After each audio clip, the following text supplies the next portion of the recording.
Student, আমি তোমাদের Sumita madam. তোমাদের সবাইকে আমার চ্যানেলে ওয়েলকাম জানাচ্ছি। আজকে আমি নিয়ে এসেছি একটি নতুন ভিডিও। এবিটি এর টেস্ট পেপারে হিস্ট্রি যে আছে, হিস্ট্রি 369 এই পেজটার কোশ্চেন আনসার আমরা ফলো করব। তোমরা যারা 2026-এ যারা মাধ্যমিক দিচ্ছ তাদের জন্য কিন্তু এই ভিডিওটা খুবই উপযোগী। তোমরা আমার সঙ্গে থাকো এবং ভিডিওটা ফলো করো। আচ্ছা, বিভাগ ক সঠিক উত্তরটি বেছে নিয়ে লেখো। এখানে প্রথমে 1 নম্বর কোশ্চেনে বলা হয়েছে উপেন্দ্রনাথ ব্রহ্মচারী যুক্ত ছিলেন বিজ্ঞান প্রযুক্তি ও চিকিৎসা বিদ্যার ইতিহাসে। অপশন ঘ। পরেরটা বলা হয়েছে সুন্দরলাল বহুগুণার নেতৃত্বে চিপকো আন্দোলন সংগঠিত হয় উত্তরাখণ্ডে। অপশন ক। পরবর্তী 3 নম্বর কোশ্চেনে বলা হয়েছে প্রথম ভারতীয় মহিলা ডাক্তার হলেন কাদম্বিনী গাঙ্গুলি। অপশন গ। পরেরটা 4 নম্বরে বলা হয়েছে কলকাতা মেডিকেল কলেজের প্রথম অধ্যক্ষ হলেন ডক্টর MJ ব্রামলি। পরবর্তী 5 নম্বর কোয়েশ্চেনে বলা হয়েছে জোনাথন ডানকান সাহেব সংস্কৃত শিক্ষার জন্য উন্নতির জন্য বারাণসী সংস্কৃত কলেজটি প্রতিষ্ঠা করেছিলেন। এটা হবে 1791 খ্রিস্টাব্দে। 6 নম্বর কোয়েশ্চেনে বলা হয়েছে আনন্দমঠ উপন্যাসের পটভূমিকা ছিল সন্ন্যাসী ফকির বিদ্রোহ। অফ 1855 to 57 গ্রন্থটি লিখেছিলেন, এখানে হবে কালী কিঙ্কর দত্ত। 8 নম্বর কোয়েশ্চেনে বলা হচ্ছে ভারত মাতা ছবিটির নামকরণ করেছেন ভগিনী নিবেদিতা। 9 নম্বর কোয়েশ্চেন বলছে 19 শতকে সভা সমিতির যুগ বলেছেন অনিল শীল। তাতিয়া টোপির আসল নাম রামচন্দ্র পাণ্ডুরঙ্গ তোপি। 11 নম্বর কোয়েশ্চেন প্রথম বাঙালি সংবাদপত্র প্রকাশক ও পুস্তক বিক্রেতা ছিলেন গঙ্গা কিশোর ভট্টাচার্য। পরে 12 নম্বরে বলা হয়েছে টুনটুনির বইয়ের রচয়িতাকে উপেন্দ্র কিশোর রায়চৌধুরী। 13 নম্বরে বলছে তাম্রলিপ্ত জাতীয় সরকারের প্রধান ছিলেন সতীশচন্দ্র সামন্ত। আচ্ছা, 14 নম্বরে বলছে MN রায় জার্মান অস্ত্রশস্ত্র আনার জন্য বাটাভিয়ার উদ্দেশ্যে রওনা হন, যার নির্দেশে তিনি হলেন বাঘা যতীন।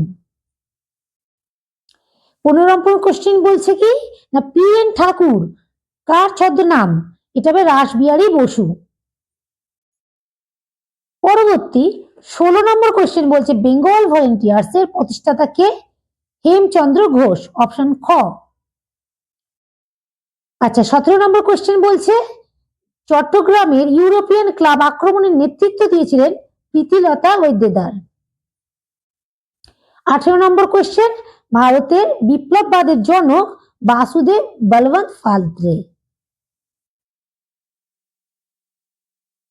19 নম্বর কোশ্চেন ভারতের রাজনীতিতে লৌহ মানব নামে পরিচিত ছিলেন সর্দার বল্লভভাই প্যাটেল। ছেড়ে আসা গ্রাম 20 নম্বর কোশ্চেন ছেড়ে আসা গ্রাম রচয়িতা হলেন দক্ষিণারঞ্জন বসু। আচ্ছা, এরপরে আমরা আসছি একটি বাক্যে উত্তর দাও। বিভাগ খ এর মধ্যে আছে এটি একটি বাক্যে উত্তর দাও। এখানে প্রথমেই বলা হয়েছে 1 নম্বর কোশ্চেন বাংলায় কোন শতককে নবজাগরণের শতক বলা হয়?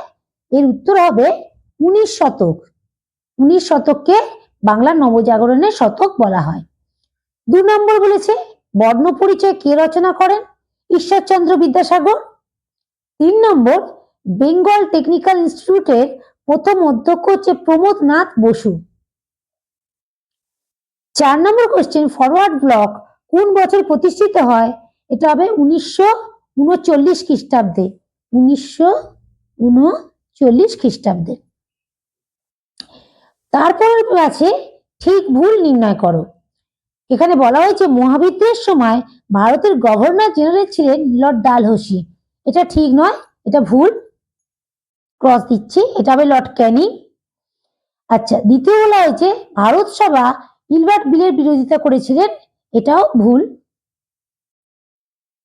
3 নম্বর বলেছে প্রথম বিধবা বিবাহ করেন শ্রীশচন্দ্র ন্যায়রত্ন। এটা হবে বিদ্যারত্ন, তাহলে এটাও ভুল। আর 4 নম্বর বলা হয়েছে গগনেন্দ্রনাথ ঠাকুর ছিলেন একজন ব্যঙ্গ চিত্রশিল্পী, এটা ঠিক।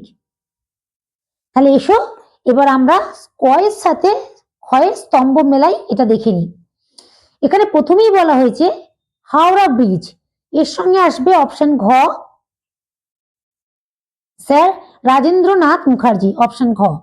নেক্সট বলেছে the sepoy mutiny and revolt of 1857 এর রচয়িতা হচ্ছে ডক্টর রমেশ চন্দ্র মজুমদার, অপশন গ। আচ্ছা, তারপরে বলেছে Bengal national school and college, এটা হবে ক অরবিন্দ ঘোষ। আর চৌরি চৌরা হত্যাকাণ্ড হয়েছিল খ 1922 খ্রিস্টাব্দে। এবার এসো ব্যাখ্যা ও বিবৃতি, এটা আমরা দেখে নিই। এখানে প্রথমেই বলা হয়েছে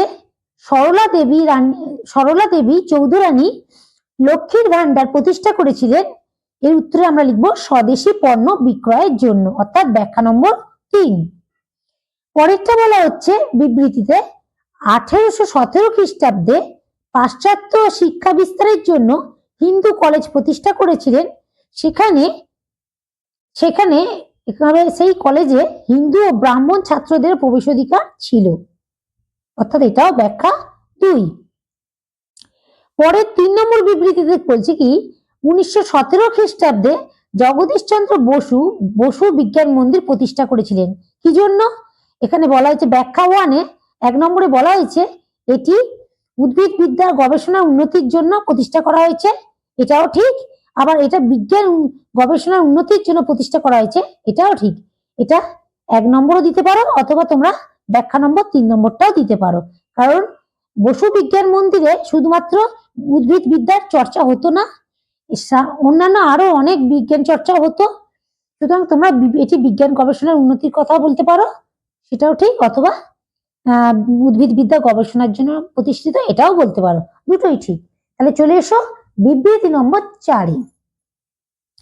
বিবৃতি নম্বর 4-এ বলছে কি ভারতের ঔপনিবেশিক ব্রিটিশ সরকার অরণ্য আইন প্রবর্তন করেছিলেন, এর উত্তর হবে ব্যাখ্যা নম্বর 3। ব্রিটিশ সরকার নিজেদের স্বার্থে অরণ্য সম্পদ ব্যবহার করতে চেয়েছিলেন। এখানে দেখো প্রথমেই বলেছে যে অরণ্য আইন প্রবর্তনের উদ্দেশ্য ছিল, যেটা ব্যাখ্যা নম্বর 1-এ বলেছে অরণ্য আইন প্রবর্তনের উদ্দেশ্য ছিল পরিবেশের ভারসাম্য রক্ষা করা, যা একেবারেই ঠিক নয়। 2 নম্বরে বলা হয়েছে ব্রিটিশ সরকার উদ্দেশ্য ছিল অরণ্যবাসীদের জীবনযাত্রার মনোন্নয়ন করা, সেটাও ঠিক নয়। তাহলে এখানে ব্যাখ্যা নম্বর 3 এটাই সঠিক উত্তর। তাহলে আজ এই পর্যন্তই রইল। আমার চ্যানেলটা তোমরা অবশ্যই সাবস্ক্রাইব করবে, বন্ধুদের সঙ্গে শেয়ার করবে, অবশ্যই লাইক করবে, আর যদি কোনো কিছু তোমাদের বলার থাকে সেটা আমাদের অবশ্যই আমাকে জানাবে। তাহলে আজ এই পর্যন্তই, বেস্ট অফ লাক।